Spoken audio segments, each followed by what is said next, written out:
Okay, hello, ApexPredator666, a very intimidating name. We're going to be playing Zac here into Kane.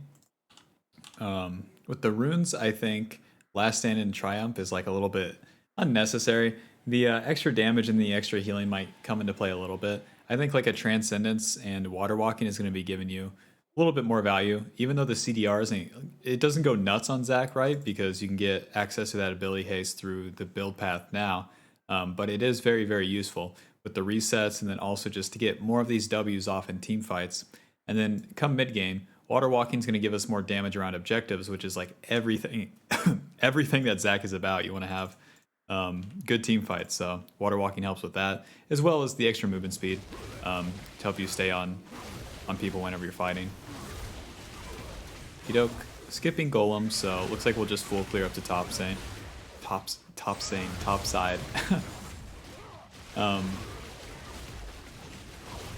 This is all okay. Yeah. Okey-doke.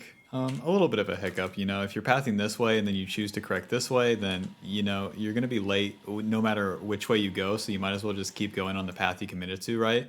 Because this correction, it's like we have to go all the way around here. Whereas with this, you know, we're going to be to this fight faster if we're aiming to counter gank the Kane. And since the wave is this far up, it's totally fine to go through the lane here.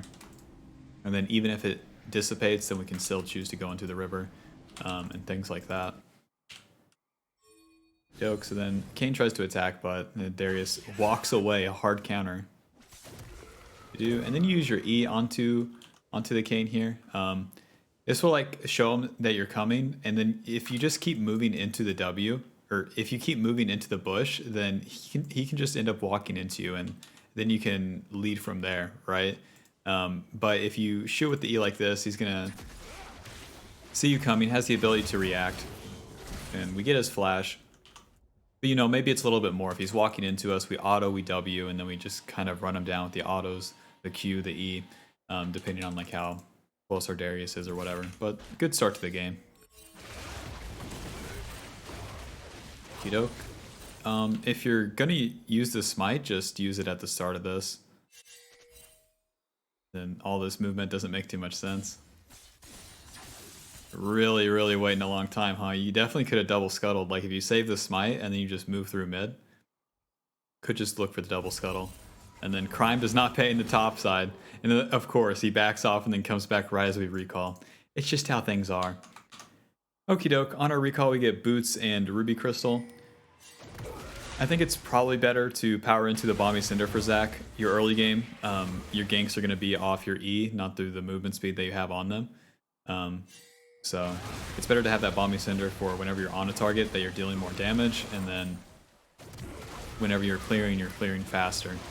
Especially with a tank jungler, you want to be clearing the camps like as fast as possible. Okey-doke, a little bit of a trade, just getting the farm, cleaning up the wave. Things are kind of slowing down. You do have to be careful whenever you move to the top side here, right? Because our red's respawning, our golems are up.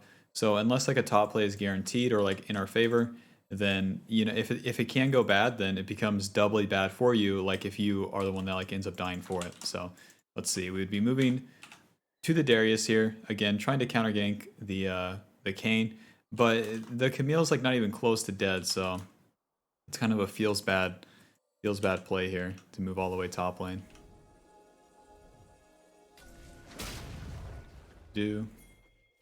Okay, just looking for the gank outright, and then Kane just hanging out there too. The junglers find their way top lane, huh?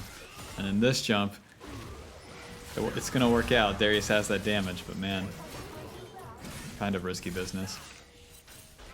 Alrighty, so really good start to the game, and then just recall, right? You want to get back to your camps, your bot side camps, and then be clearing back up as fast as possible, just to reset or just to like redo this whole situation. Just keep on like hammering down the Camille since we've already like got the ball rolling up here. But the longer you stay, kind of the worse. Helping Darius shove out the wave is like whatever, and then trying to invade Kane here, it's like this is not our job, man. If this works out, congrats. Alrighty, congrats, but man, oh man. It's always going to be more consistent just to reset to these bot side camps. do. Holy, and then where are we going? Okay, into Scuttle Crab, and then reset. After the Scuttle Crab, let's reset. Not the Rift Herald. Oh my god, you can clear all the camps up to the Rift Herald, and there's nothing Kane can really do about that. Yeah, and then we're sitting on so much gold too. But it's gonna work out, so when it works. Ooh, maybe it doesn't work out, finally. Nice, we have to flash away, we don't get Rift Herald. And we don't get Rift Herald, you'll love to see it. Alrighty, Boots Lucidity, Balmy Cinder, and Cloth Armor. So, you got an early lead with the top lane, and I think the key things to really, just from the start here, you know, the key things that you can add is just be like, have it in your head, like where you're, like when your camps are going to be respawning, or like if you should just reset off a play, because the faster you do that, the faster you can end up back to the same spot, or like near the same spot, right? We don't necessarily have to regank top lane, you could regank mid as well, or you could just gank mid. But you can't be in those positions if you're like constantly staying on the map for a super long time like that, especially where you're sitting on so much gold. And with a jungler like this, where you need that Balmy Cinder to like clear fast, you really do want to get that reset off faster. So think about resets to camps. Because the overstays, you don't want to like end up on like a random overstay where you're just walking around like a bunch of random spots, and then you fight, and then you go for a camp, and then you fight again, and then you go for a camp, and then you fight again. You don't want to end up in situations like that. You always want to like make a play happen, reset, spin the gold from a successful play, and then get back onto the map, farm everything up to the play again, so that even if the play goes wrong, you already farmed all your jungle camps. You won't be behind. And if you play like this, not only are you going to be stronger than the enemy when you fight them, but even if the fight goes wrong, you're not out of the game. Here you don't have to skip the golems. These are level 1 golems, like just take them out. You want to get these respawning so that they're giving you more gold than XP. Well, just more XP. Okay, almost flubbed the ref up, but it works out. And then clearing up the top side.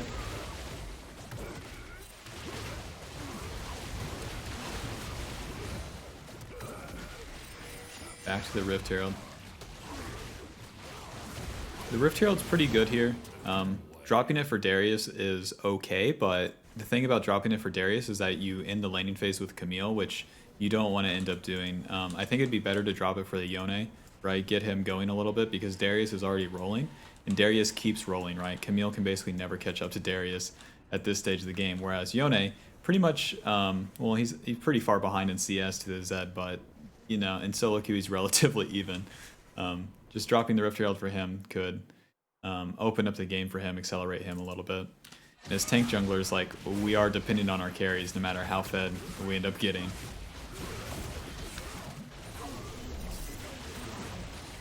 Alrighty, and then to the top lane we go. We actually reach? Oh, this is just for this? Yeah, that's... You never want to do it like this. Like, you don't have to show your hand, right? They show that they take dragon. You have a lot of time to play with. This is what they would say. You would have a lot of time to play with because this wave's pushing towards Darius. Now, if Darius lets it keep pushing towards him, then Camille will have to go further up the lane. And then if he pushes the wave, then you can dive the Camille under turret. So both are a winning situation, right? So no matter what he does, A or B, like, it's still going to be winning. So just let that play out. You can go take these golems in the meantime and then see how it plays out, and then show up to it afterwards. You know, gank the Camille, and then you can choose to drop the Rift Herald, or you could just reset off that again, probably get a Sunfire Aegis, and then be really strong. But doing it like this is just no good. You're going to be sharing the golden XP with the Darius, that it slows him down with his ability to carry. You basically just show everything to the Camille, and then we can't kill the Camille for free, right? It's just being very honest with it. And with Zac, you can like be pretty dishonest with his E, jumping from the fog of war.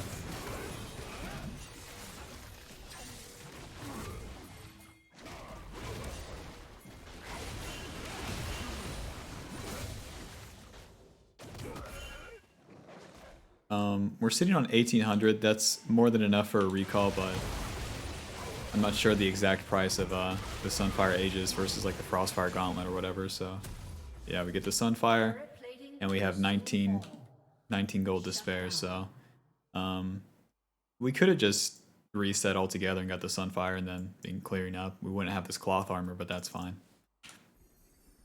To do, but that's kind of whatever.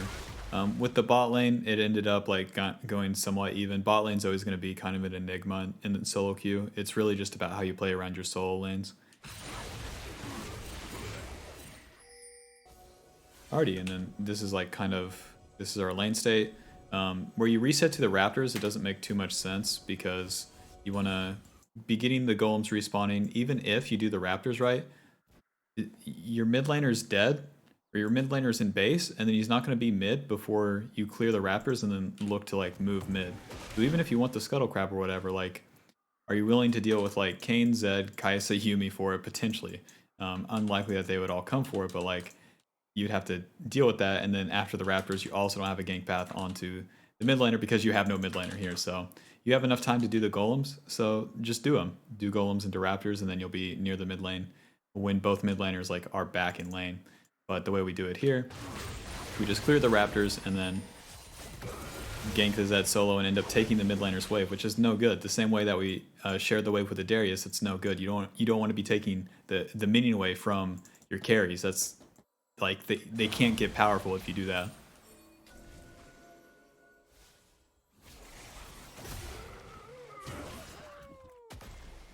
Then we potentially like could have had some trouble there in the river, you know, if we do the golems into Raptors. All of that's avoided, kind of by proxy. All right, so things are kind of weird now. Darius gets shut down, and then we're counter jungling. Oh yeah. Now it's gonna get really weird. Even though we're strong, it's like we still want to take good fights on our own terms. Doke, back to farming. Zed goes for a gank bot lane. They're probably just going to instantly die. Good jump. Alrighty, we probably take out the Zed. Alrighty, we're getting exhausted as the tank. That sucks. And then not enough damage to come through. The only tip I can really give you for some like a messed up situation like this is like play it a little bit slower. You don't have to like immediately go in, but it's like since there's so much commitment anyways, like this should work out, but our allies are just so weak. We missed the Q on Zed, but that's not going to be the deciding factor here.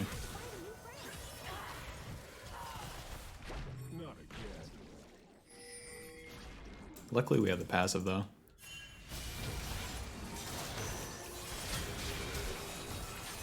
So yeah, with that fight there was no way to play it slower, but in general, the slower you can play out fights, the better. Makes things easier for everyone. Alrighty, and then the enemy's gonna get dragon. We just have to concede to farm, which is fine for us. Not necessarily what we want, but not the end of the world, you know? Alrighty. And then do you want to continue to play bot lane? That Kai'Sa with that amount of HP is good enough. Aw, don't jump on the scuttle. I suppose Lux and Ezreal do push pretty slowly. Yeah, so like now we don't have the opportunity to dive bot here. We have Ezreal ulti. We have Lux abilities with an ignite. You know, this isn't a bad play to try to look for this to, you know, jump from here. But doing the scuttle crab, you just don't even give yourself the option. Where Kai'Sa was so chunked, you know, it's something to play for. If you get a kill into the Kai'Sa there, it really does change like the state of the game.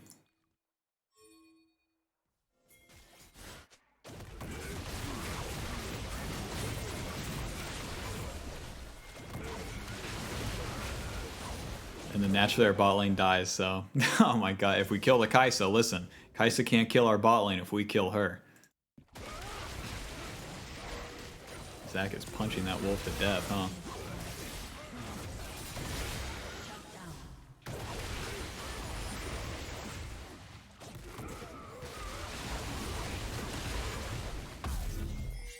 Alrighty, and then Thornmail completed, about the only item that we can go for. After Thornmail, you want to be looking for like a Thinmas Chains, Warmock sometimes, and then Gargoyle Stoneplate. In this case, I think a Thinmas would be your best bet. putting a Thin Miz on Kaisa, and then, you know, you're taking less damage, she's taking more CC. It's all good. I mean, in this sort of game state too, it kind of sucks, right? Our bot lane is like really far behind now. Lux, Ezreal are like the type of champions too that's like once they're behind, they stay behind. And then Kaisa is like a very easy champion. Put a Yuumi on top of her. Oh my god, it's the easiest of all time. So they have a lot of leniency there.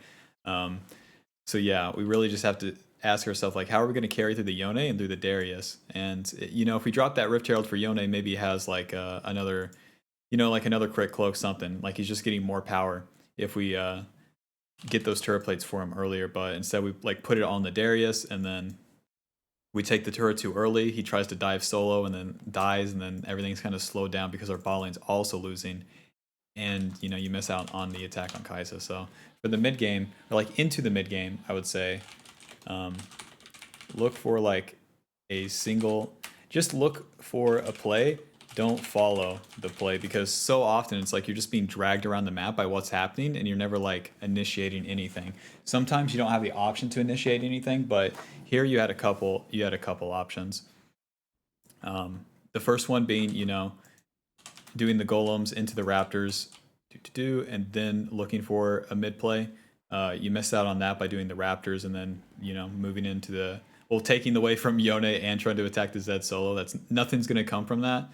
So just being off the pace there, and then doing the scuttle crab instead of diving the Kaisa, you know, when you potentially had an opportunity. It's not totally like black and white whether you should have dived the Kaisa there, but at least just try it. You know, in solo queue, it's not life or death. You know, you want to try for things like that, see how it goes, and you're going to get a lot more information through attempting to play like that than, you know, watching your allies die 4 times and, you know, farming the camps. Okie doke. So into the mid game here, it's like, how do we win the dragon fights?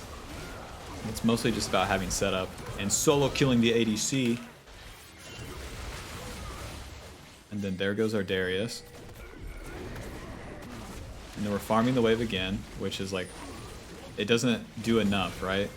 But we want like our Yone to be getting this wave, but... And then this is a really bad dragon setup. So basically our whole team Darius here is dead. So this really sucks. You're taking a fight with not fed Yone, and then basically really loser bot lane into Thanos Zed, Thanos Kayn, and then a Yuumi plus a Camille, which basically just have a really free time of it. So it's just not enough damage from your team here, and you have to identify that. If you initiate a fight, like, it's really going to go wrong. Okey-doke. So, like, looking for a jump angle, not going to find one. Lux goes down, trade 1 for 1 so far. You got to land these Qs.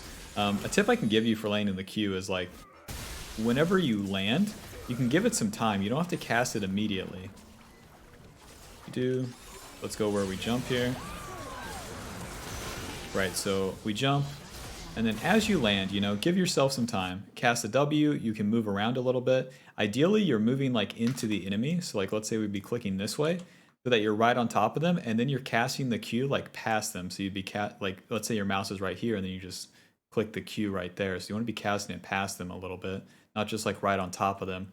Makes it easier to hit because you're closer to them, and then where you place your mouse, it also makes it more likely that, you know, you shoot it out in such a way that it actually lands. Because let's say if this guy slightly moves right and we cast the Q here to here, it's going to miss. Whereas if we're right on top of him and we cast it here to here, even if he tries to move left or right, we're going to hit it. So then we just shoot it straight backward. Nothing to say about that. You know, nothing to say about that. You don't hurt him if you don't hit him. And then we just do not have enough damage with the Yone alone. And then Ezreal off on his on his single player mission. Okie doke. Let's go ahead and skip to the next dragon fight, and then we'll skip to the last fight of the game here.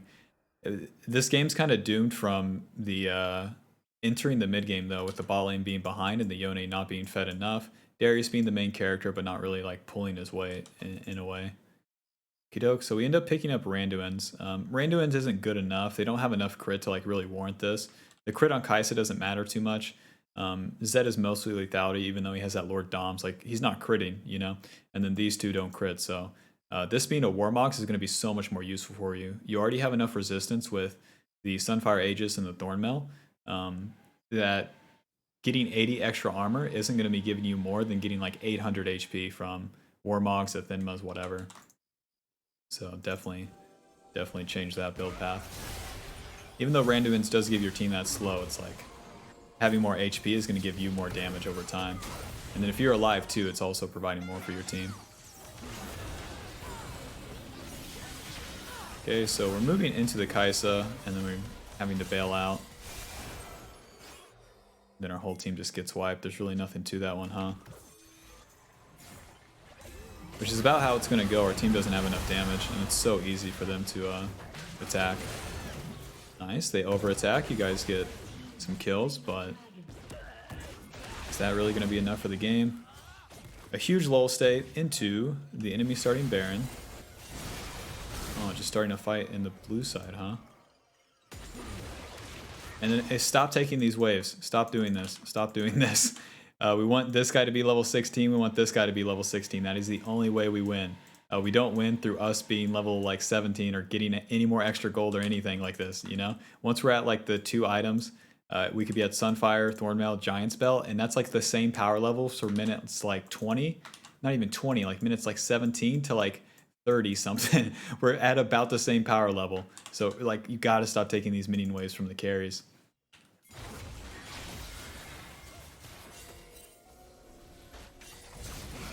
So they initiate onto you, this is okay. And then we're eating the Yuumi ult, this is also okay. And now here you kind of got to go in. You have to buffer this E and then jump onto them because the Yone is like screwed. He's already rooted. So you want to like interrupt this fight. But we keep kiting and then Yone like goes down instantly and then we jump in. Which maybe if we jump in at the start of it, maybe Yone still dies, but it's like the intention of it, you need to be fast with it. With how you like choose to go in or not go in a fight like this. In this case, you just had to provide space for the Yone. But it is a screwed up situation, so you don't have to feel like too bad about it. Whenever your team's behind and the enemy's like ahead, the fights are always going to be like harder and basically impossible. And there goes our whole team, they just have no damage, so. I mean, this game's nothing like to feel super bad about. The ways that you can like potentially win it though is just keep like looking for it in the early game, because even if, right, you know, we're trying to throw a slam dunk by trying to dive the Kaisa and things like that, but even if, you know, you try to go for the slam dunk here and the basketball comes back up and like bounces off the floor and hits you in the face, like at least we tried something before like this bot lane happened, you know? At least we tried for something. So look for some plays like that. That's going to be the most important thing to add to your game, I think, because like your farming in the early game is okay. Well, also like resetting to the camps and thinking about your pathing and getting off the resets and then ending up back to the top side is also going to be pretty important. So pay attention to your resets and then look for some plays whenever you have the lead, and keep looking to do it. Don't try to force them, but just like really like put yourself in a position for it rather than like following the play. Don't follow the play. Be the play. Alrighty, hope that helps. And yeah, don't feel terrible about this game, man. It happens. Alrighty, hope that helps. Peace.